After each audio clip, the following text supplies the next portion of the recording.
No. All right.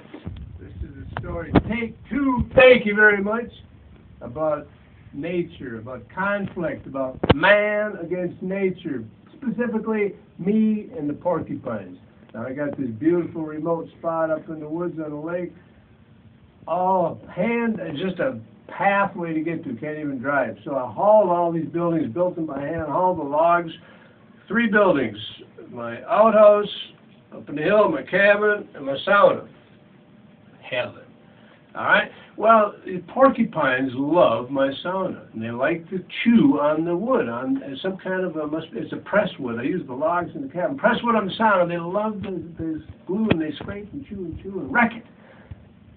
And I don't have a gun, so plus I don't know how you hunt porcupines. But one night, dusk, I'm standing around the fire with leaning on my number 2 shovel, moving the fire about, the logs. I hear this scratching down on my sauna, and I know what it is. It's a porcupine. So I run down there with the shovel, because it was in my hand. And the porcupine ran underneath the sauna, and I jabbed it under the building and ran to the other side of the building. I ran around the other side, went back and forth, boom, boom, about 5 times. Finally, the porcupine ran out and up a poplar tree. I had one last swing. I missed it. Darn it. A friend of mine says, you got to get yourself a gun. And so he gave me a 22, semi-automatic, I think it's called. Put a bunch of bolts in it and just keep pulling the trigger. And, but I haven't used it yet up until this point. Second time, a couple of years later, actually, so I know it was a different porcupine. Same thing. I left my sauna door open after sauna so the place doesn't burn down. I like to cool it off like that. It's a wood stove. I'm doing the same thing, standing around the fire with my shovel. I hear this scratching and eating. Plus, I had already repainted the thing and patched it numerous times over the years. I go down, this porcupine is on my little deck, and I got my shovel. He runs into the sauna, and I think, yes, I got him. I shut the door of the sauna, and I realize that's not any good. He's in my sauna. I have to get him out of there or something. I opened the door, and he scrambled to the back behind the benches. I took my shovel. Ooh, I jabbed the thing. I made contact. Yes. Boom, he kept moving around. I knew I was wounding him. Obviously, he crawled right up the back of the building. It's like, I'm hitting with this shovel numerous times. There's porcupine quills flying all over. He's scattering around on the wall back. I just keep hammering him. Finally, he makes a pass. He's coming at me. I run out the back. He backs me up out onto the deck. I pushed him back. He went back into the sauna. I went after him, and I tripped on the little threshold of the doorway. I fell flat on my face.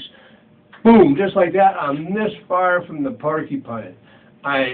This is where that superhuman strength, adrenaline, whatever it is, I literally popped back up because all I could see was my face full of porcupine glue. It happened that fast. I got up my feet. I pulled every muscle in my body. I didn't find that out till the next day. But I did escape injury. Porcupine came at me again, and, okay, I'm going to have to admit it. He won that battle. And he got out, all right? Then, the next time that happened, my dog, when we pulled up there, I already have this gun now. I have to admit, I've practiced a couple times. I know how to load it, I know how to fire it, I can hit a can from 10 yards. My dog is barking wild when we pull into our little parking place where we park the car. I look up, there's the porcupine in the tree. Now, I know porcupines are very docile in the tree. I think, awesome, this is a dead porcupine. I went back, got this gun, and I'm, like I say, I'm a definite novice to this firearm stuff. I take 2 22 bullets, put it in there. I go walking down the trail. I look up in the tree, boom, and I see this big blob that kind of moves. I go, yeah, hit it.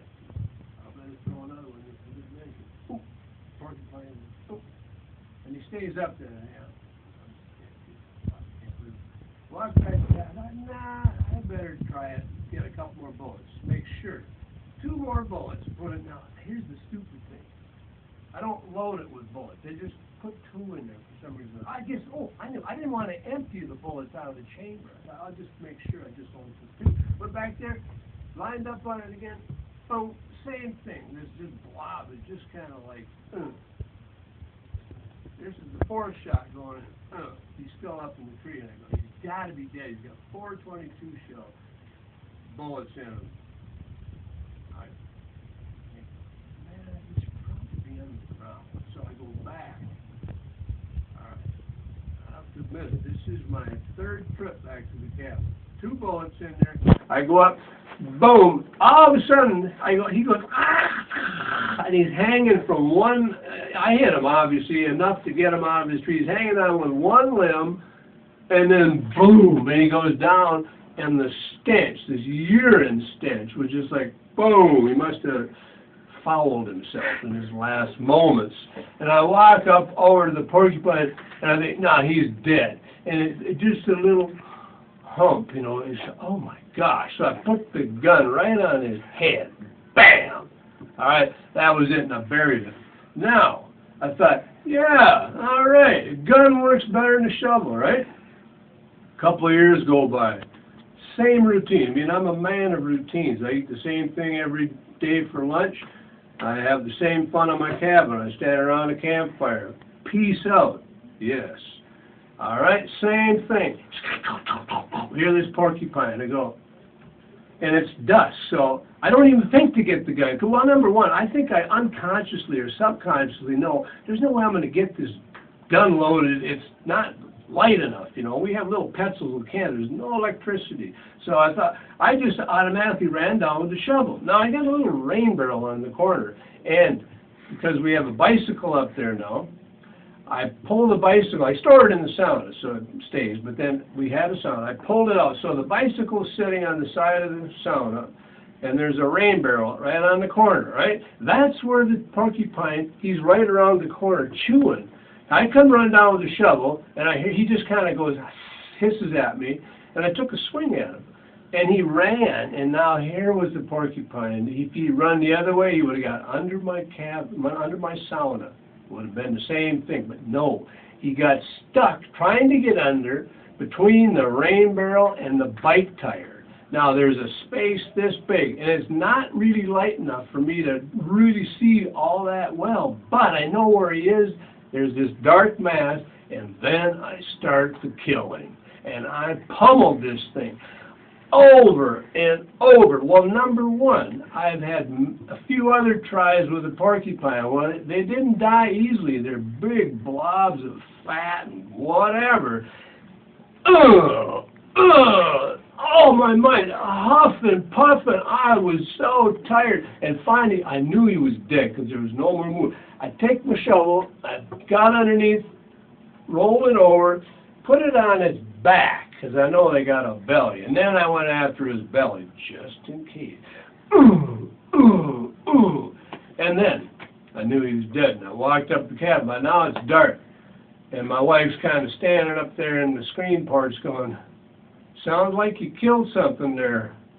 I go, yeah. And I was like, whoa, yeah. It was good enough to kill with the gun. I had to admit that. I was like, yeah, because I don't like killing as much, but I like to end the destruction of my property. But I will admit, I enjoyed having that to say, to bring back as a story. I killed a porcupine with a number 2 spade shovel. That's it, ladies and gentlemen. There were numerous shovel marks, which I had to show my wife the next day. She didn't want. I said, you got to come and see this. I need a witness that I actually killed a porcupine, and the porcupine's back where the quills are was just bald. It was bald from him shooting quills every time my shovel struck him. It was also bald from the numerous shovel points. So, yes, I have killed. Sorry about that. It's my porcupine story.